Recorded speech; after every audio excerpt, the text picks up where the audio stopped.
Hey, what's up, people? It's your boy Chris. You hear this noise in the background, like it's almost 8:30 in the morning, New York City, and it's pouring rain outside. So if you hear something sound like rain banging against the window, that's exactly what it is. It's rain. It's pouring rain. But anyway, first and foremost, got to give a shout out to Nikki. Wherever you are, I hope you're thinking about me because I'm definitely thinking about you.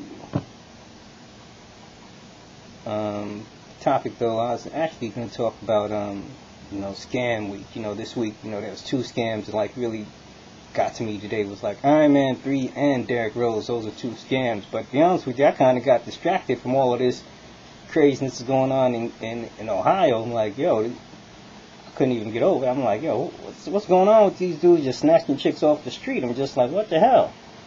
Even when my boy Johnny about that, he was like, yo, folks is crazy everywhere. I was just like, yo, well, I just hope they know not to mess with him because, Johnny regulate those cats out there if they try to play crazy with him. But, I'm talking about Fox for those of you who don't know who Johnny is. But I was just like, yo, that kind of like, I feel like the rest of the nation is like listening to some news like, what the hell? What the hell is going on? But anyway, I don't know whether to really talk about the topic. Whether I need to talk about Derrick Rose first or I need to talk about Iron Man 3 first. Because Iron Man 3, I mean, that movie, for all this great reviews and stuff, that movie to me was terrible. I was just like, well, I shouldn't say that. I'd say it was good halfway through. Even like 2/3 of the way through, I'd say it was good. It had even though then it had its weak moments, but I was expecting something better. But I actually think I want to really talk about Derrick Rose first. Because Derrick Rose, like, I love basketball. He plays basketball, professional basketball player. He says he loves basketball and this and that. And he's not playing basketball. And I'm just like, yo, hold up, man. What's going on? I mean, last Saturday, it was the Bulls versus the Nets. And, by all rights, there's no way the Bulls were supposed to win that Game 7. By all rights, they were hurting. Their team was, like, decimated by injuries and sickness. So by all rights, he should have laced them up and like jumped on the court then, but he didn't. And it was only through the will of that dude, Joakim Noah or Joaquin Noah, however you pronounce. Anyway, Noah took the Superman cape from Nate Robinson, put it on, and he just like willed the team to the win. That's the only reason they won. Because if he hadn't done that, Derrick Rose was just wanting to watch his team just die in the playoffs. I'm like, yo, all right, then let's wait till next year. And I'm just like, what kind of shit is that? I mean, and I know that Noah just came out with a thing like people who don't know the situation shut up, but hell, Charles Barkley just said that if it was him, he would have suited up. He'd have laced him up. In fact, him and a couple other commentators who, were used to be NBA basketball players, like, yo, I would have laced him up and like, I'd have ran out court, Ben got on court. So I'm just like, yo, he's scamming his teammates, he's scamming his fans, and to me, I'm wondering if he really likes basketball. Because most dudes who play ball, I don't get paid for playing ball. I can't lie. If my knees are hurting and all that, I'll still run out on court and try to play some ball. But I'm just like, most dudes who are ball players, who, they got plenty of dudes who played ball in college and stuff. They may never made it to the pros, but you get a chance to play some ball. They're gonna go out and play some ball, and he's getting paid to play. I mean, he could be like have his hero moment, but I don't know. That's the weirdest thing. And in my opinion, all right, if he doesn't really love basketball, then he's hurting. He's even hurting his chance for sponsors because people probably, I think at one time his jersey was like the number one selling jersey. So, all of a sudden, like, people are just like, yo, this dude is wearing Pampers, man. He don't even want to play no ball. He's scared to play. He's scared to play ball. So, I'm pretty sure they're not going to buy any products he tries to endorse or tries to buy stuff that he's trying to sell because, he's looking like a baby. I mean, come on, man. I mean, you've been cleared for 2 months and it's been over a year already. And, like, dudes already said, most ball players will tell you if it was them, yeah, they'd play. So even though Noah was trying to have his back and all of that, it's like, yo, look like Nate Robinson got more heart in his little pinky than Derrick Rose has throughout his whole body. I mean, shit. He got his face slammed into the court like 2 times. In the last 2 games, he had his face literally slammed into the court. Once by LeBron and once by some dude named Wallace from the Nets. And I'm just like, yo, he got back up and started playing. And I'm just saying, I don't know. I mean, I think that's probably, I want to talk about Rose first because that's kind of like, to me, it's mind-boggling. I'm just like, how the hell can you do that? How can you just like watch everybody playing sick? They trying their best, and then you just sitting on the bench you was willing to watch your team just go down in flames, where not for no, they would have went down in flames. It would have been like, okay, he's going to come back and say, okay, now I feel like playing next year. I'm just like, what kind of shit is that? That to me is just, Actually, admired the dude one time too. I was like, yo, alright, this dude's really one of the top point guards. And he's like, okay, now I'm like, yo, he got the talent. Matter of fact, that goes to the talent thing versus ambition. I made a video about that. He got the talent, but apparently he ain't got the ambition. Because, hey, what good is talent if you ain't willing to use it? But anyway, now on to Iron Man 3. Iron Man 3, yo, I ran out Friday.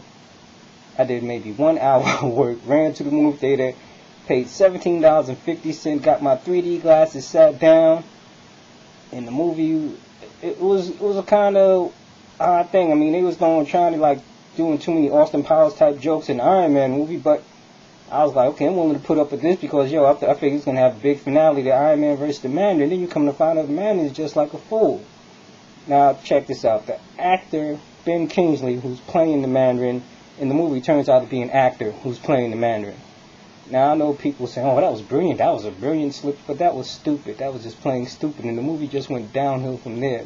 Because of all the previews, they built it up like he was like the main villain. But he's not. The main villain is some other cat who is lame as hell because the other dude was getting ready to kill himself because years ago Iron Man didn't come to talk to him on the roof and he's ready to jump off the roof. And he's just like, what kind of shit is this? And one of the biggest scams is that they're telling people the movie's so good, and people going to sit there, people coming out the movie saying, "Oh, that movie was so good. That twist was so great for the character." And I'm like, Ben Kingsley, it was great for Ben Kingsley that he did. I'm like, give me, Ben Kingsley's won mad awards for acting, so to use him for such a stupid role was ridiculous. And somebody counted said he's been a total of 6 minutes on the screen. I don't know whether that's true or not, but I'm just like, really? So they took a great actor, made his role into just pretty much a stupid. He just made him into a joke, a fool. And then they took some other actor who apparently he's done some other stuff. I don't know who the hell he was, and they made him the main villain, and he was just lame. So and of course, Iron Man was making mad money because the first two movies were so good. I mean, they were saying this movie was the Iron Man 3 was the greatest of all the three movies. I'm like, please, it wasn't even as good as 2. And 2 actually wasn't as bad as everyone keeps saying it was. I mean, surely 2 had what's her name, Scarlett Johansson. I have to admit, man, I knew Scarlett Johansson was a good-looking chick, but, yo, Iron Man 2 was I was looking at her I didn't know she had it like that. I was like, yo, she can jump on me and wrap her legs around me and slam you to the ground. I'll get right back up just so she could do it again. She was looking good. She was looking good. So, look, Iron Man 1 and Iron Man 3 didn't have anything close to Scarlett Johansson, so I'm just but in spite of Scarlett Johansson, Mickey Rourke did a good job, and the dude who played Hammer, who played the leader of Hammer Industries, he was pretty. In fact, if anything, they could have brought Hammer back in this one since he actually has an axe to grind against Iron Man, because the villains in Iron Man 3, like the Mandarin was supposed to be a terrorist before it came out he was a fake, but the dude killing, I believe, who was the real villain, you didn't really know what his deal was. I mean, he was just mad because Iron Man left him. I mean, they explain it, but it just sounds like a bunch of bullshit. But that movie was just okay, it's done great at the box office off the strength of the first two movies and plus off the strength of his performance in Iron Man. But I was just wow. I ran to that movie expecting so much and got so little in return. I was just and then they dissed the hell out of Ben Kingsley. I mean, they kept interviewing him like he was a villain, and he wasn't really the real villain. And I'm just really? And apparently the director was the dude who did Lethal Weapon. I mean, hey, you got to give him props for Lethal Weapon, but you also got to say Lethal Weapon. If they didn't have Mel Gibson and Danny Glover, that movie, you never know, it might not have even worked if they didn't have those two. So you can only give the director but so much credit for that. So, I don't know. Those are my two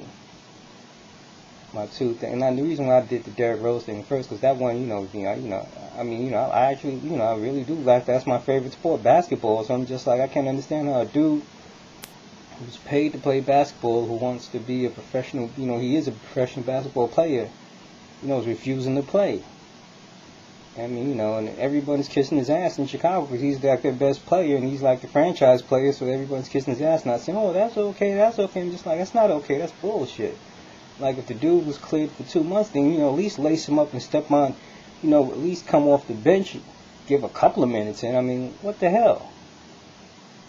I mean, that's probably, Iron Man, that's just a movie, but, what's going on with Derrick Rose, and that's just like, that's just basketball, but still, I'm just like, for a fan of basketball, I'm just like, yo, that's just like, that's kind of pathetic. I mean, even if he does come back next season and plays well, it's kind of like, to me, his rep is like, he's tarnished right now, so I don't know, I don't know what he can do to bring his joint back, but I don't know, that's just like, but anyway, those are like those are like scam week, those are the scams of the week as far as I'm concerned, like, that, those crazy dudes in Cleveland holding those girls for hostages, I mean, that's like a really big scam, but, all these news agencies got that covered, that's worldwide news, so, anyway, God, this is Mother's Day coming up, so happy Mother's Day to, all you ladies out there, who are listening to this. Thanks for listening. Peace.